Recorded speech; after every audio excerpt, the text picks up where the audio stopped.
La literatura infantil y juvenil de Silvia Plath, redefiniendo su obra, por María Encarnación Carrillo García, de la Universidad de Murcia. En esta comunicación vamos a tratar el objetivo de la investigación, la biografía de Silvia Plath, la revisión bibliográfica, el concepto literatura ganada, conclusiones y referencias. El objetivo de la investigación es hacer una revisión de la obra de Silvia Plath con el fin de redefinirla y situarla en el marco de la investigación sobre literatura infantil y juvenil, debido a que sus textos pueden contribuir al desarrollo de la educación literaria intercultural. En cuanto a su biografía, decir que Silvia Plath fue una escritora de origen estadounidense que vivió una vida corta pero intensa. Nació en 1932, se casó en 1956 con el poeta laureado británico Ted Hughes y tuvo 2 hijos con él. Después de su separación en 1963, la autora puso fin a su vida suicidándose. Tuvo un primer intento de suicidio 10 años antes, en 1953, cuando estudiaba en el Smith College. Desde entonces se han hecho numerosos estudios sobre los motivos de su suicidio y se ha llegado a diferentes conclusiones, desde que tenía una depresión posparto, a que tenía una creatividad exagerada que la llevó a enfermar mentalmente y que se ha denominado el efecto Silvia Plath. Por otro lado, también a que tenía un síndrome premenstrual agudo. Se ha culpado también al patriarcado, al complejo de Electra y a la matrofobia. Y por último se ha culpado también a su marido Ted Hughes y a la relación que tuvieron. Independientemente de su vida corta, tiene una interesante obra literaria. Escribió poesía del tipo confesional y fue la primera poeta que ganó un premio Pulitzer por sus poemas completos a título póstumo en 1982. El editor de la primera edición de sus obras fue Ted Hughes.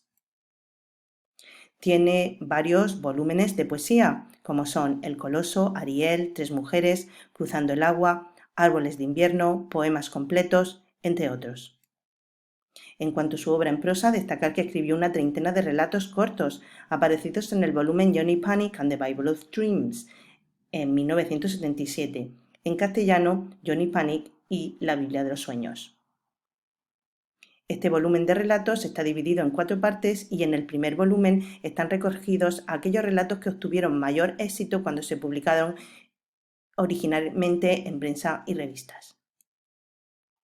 En 2019 apareció el relato inédito Merry Venture and the Ninth Kingdom, publicado y traducido en castellano con el título Merry Ventura y el Noveno Reino en 2019.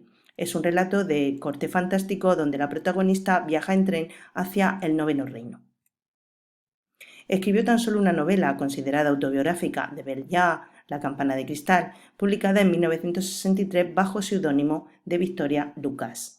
También se cree que escribió otras novelas que desaparecieron.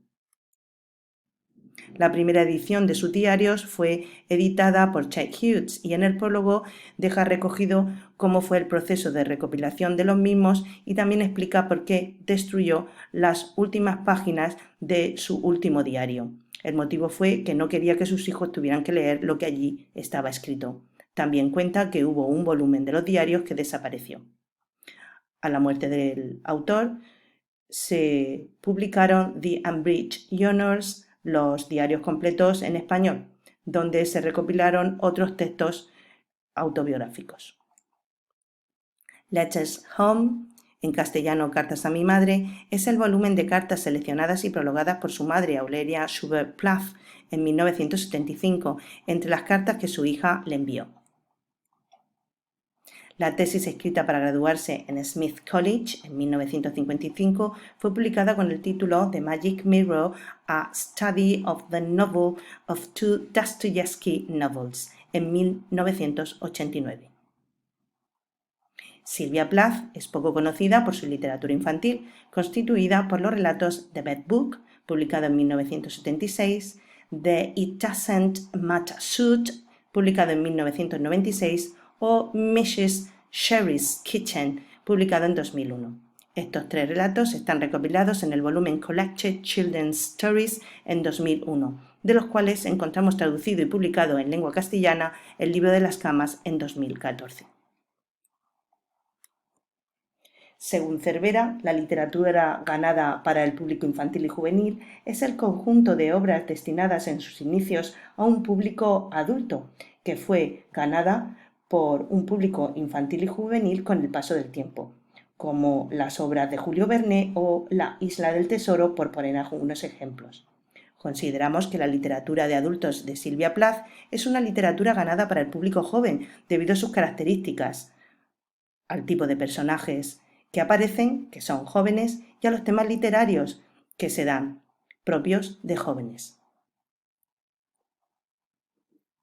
En relación al objetivo de estudio propuesto inicialmente, en este cuadro se resumen y quedan recogidas las conclusiones sobre la obra de Silvia Plath y su contribución a la educación literaria, debido a que pueden ser leídos por los lectores infantiles y juveniles en varias lenguas. En la columna de la izquierda de la tabla se exponen sus obras y en las otras columnas se marcan sus características. En la columna 1, de color verde, tenemos la literatura ganada para el público joven, siguiendo la definición de Cervera. The Bell Jar, Johnny Panic and the Bible of Dreams, Mary Venture and the Ninth Kingdom, Honors, Letters y Collected Poems. En la columna 2, su literatura infantil, Collected Children's Stories y The Bad Book. En la columna 3 y 4, el idioma de publicación de la obra que hemos revisado, si bien se pueden encontrar traducidas en otras lenguas. Destacamos en rojo que no existe en castellano el volumen que recoge todos sus cuentos. En las columnas 5 y 6, las obras que se encuentran descatalogadas en 2020 en los idiomas revisados. Las referencias que hemos utilizado a lo largo de la exposición quedan recogidas en esta diapositiva. Muchas gracias. Mi nombre es María Encarnación Carrillo García, del Departamento de Didáctica de la Lengua y la Literatura de la Facultad de Educación de la Universidad de Murcia.